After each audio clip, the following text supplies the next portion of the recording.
Hello everyone, welcome to my channel. Thank you for being here.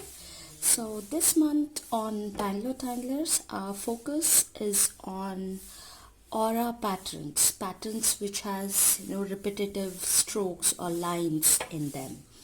So for this week we are working on the pattern AURAKNOT. So in this tutorial you'll learn how to draw the pattern AURAKNOT. So what I'm using here is my Zentangle tile and Pigma micron pen, and then pencil and a paper stump for shading. Okay, so let's begin. So I'm not going to draw any border or string here, so I'm just going to directly start with the pattern AURAKNOT. So let me just write it down here.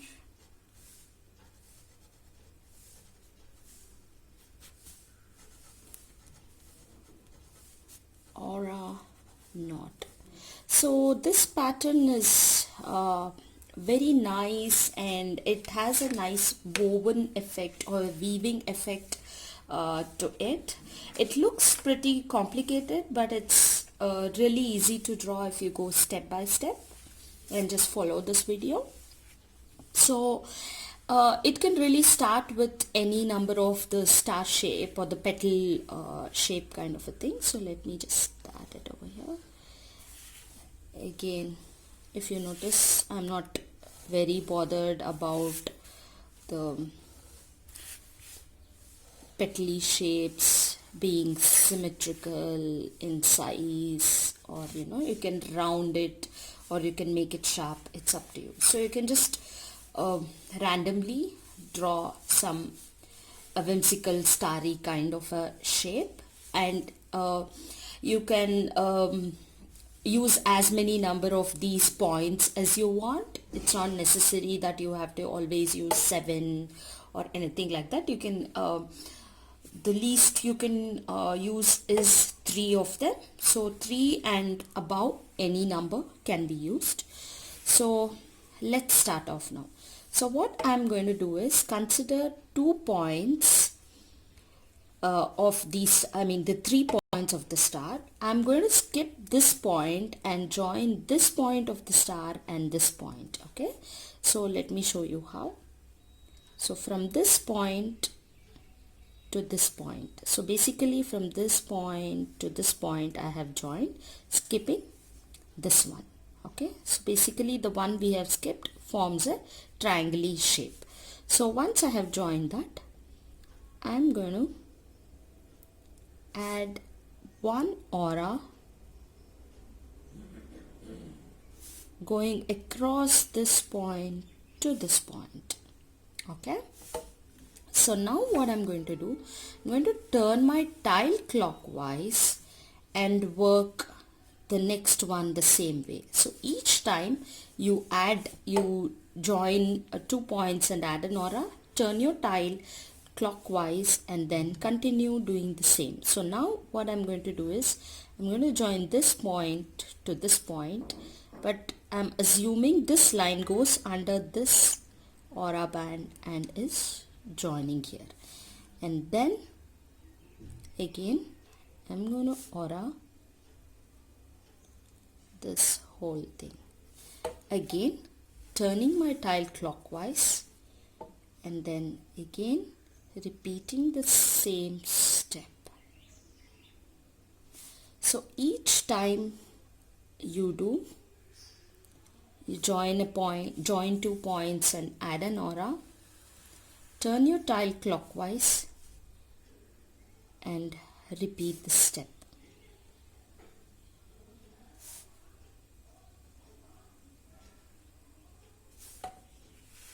Turning my tile again.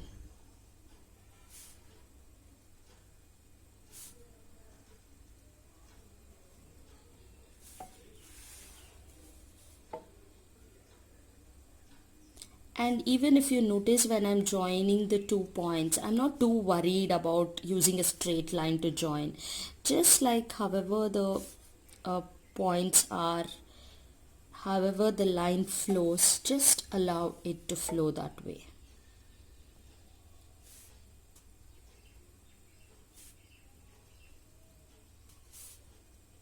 just has a nice look when it is, you know, all wonky.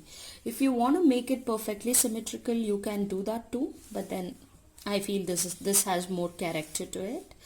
So now we have joined all the points and added the auras.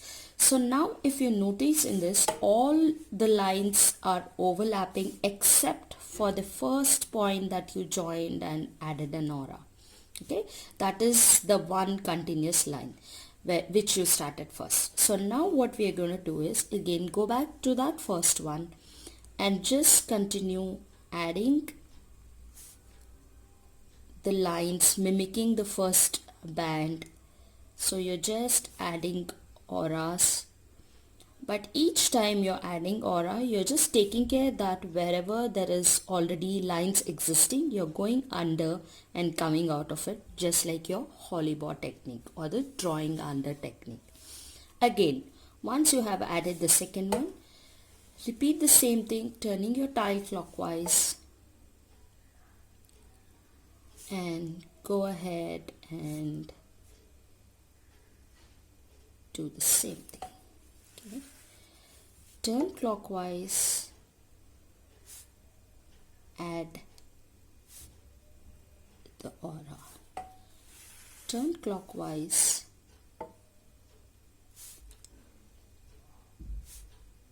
add the aura. So the beauty with these patterns which has many line strokes or auras in it, it really helps you slow down and make deliberate strokes. In turn, you feel really focused and relaxed, because Zentangle is all about that. The end product, the beautiful end product that you have is, you can call it as the just a nice side effect to it is more about the process of drawing and the benefits you gain from drawing each deliberate stroke. And aura patterns are really there to help you with that. Okay, so again we have gone over all the points and added the auras. So this way I'm going to continue. Now you notice again we have come back to the first one, the one which has which is a continuous line. Okay, so again starting from that point, so now you're just gonna keep adding lines similarly, each time turning your tile clockwise and going one point after the other.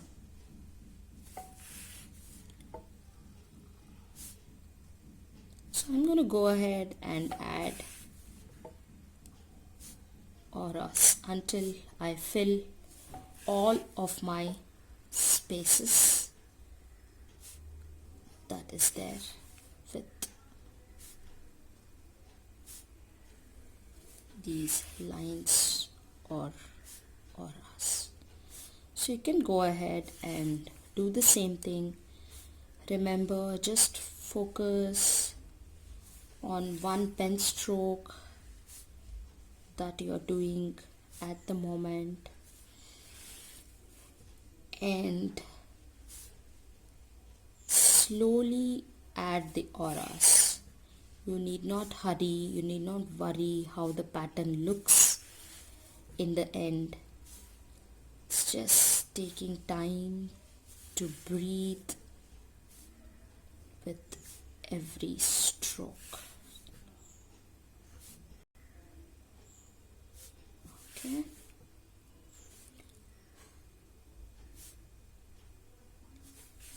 So notice when these spaces get small, I just assume that there is a line and then just continue. I'm not worried about adding the line. When there is space, I go ahead and add.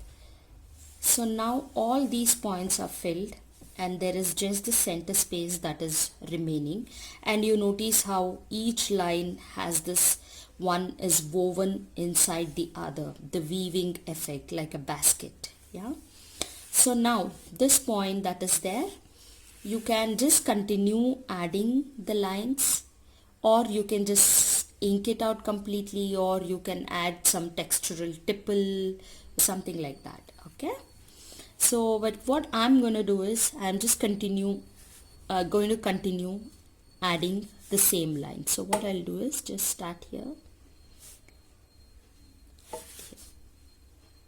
So just turning the tile as per comfort of my hand, and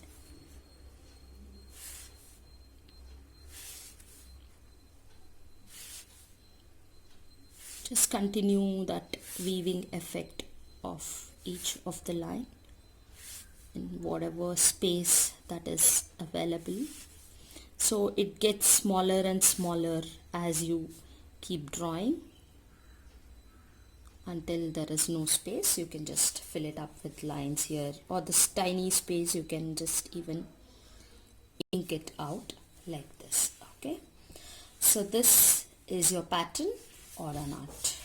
So let me now show you how you can shade this. So there are multiple ways for you to shade this pattern. So what you can do is, along these zigzag lines or the woven thing that is formed, you can do you can add shading there, or wherever there is this overlap of the weave effect, you can add shading over there, or you can add maybe shading only to the first set of lines.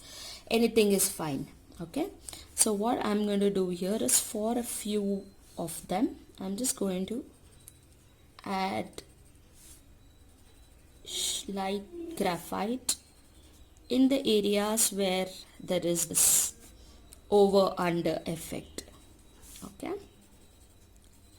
so just adding it lightly only over the first one I have added, and then with my paper stump I'm just going to spread it out a little bit this way.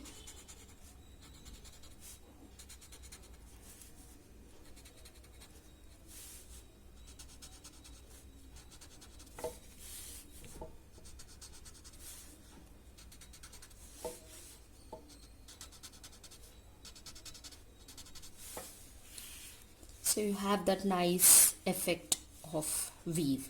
So this way you can continue adding wherever you feel like there is that overlap, to enhance more of that overlapping effect. Okay, so this is your pattern or a knot by Zentangle.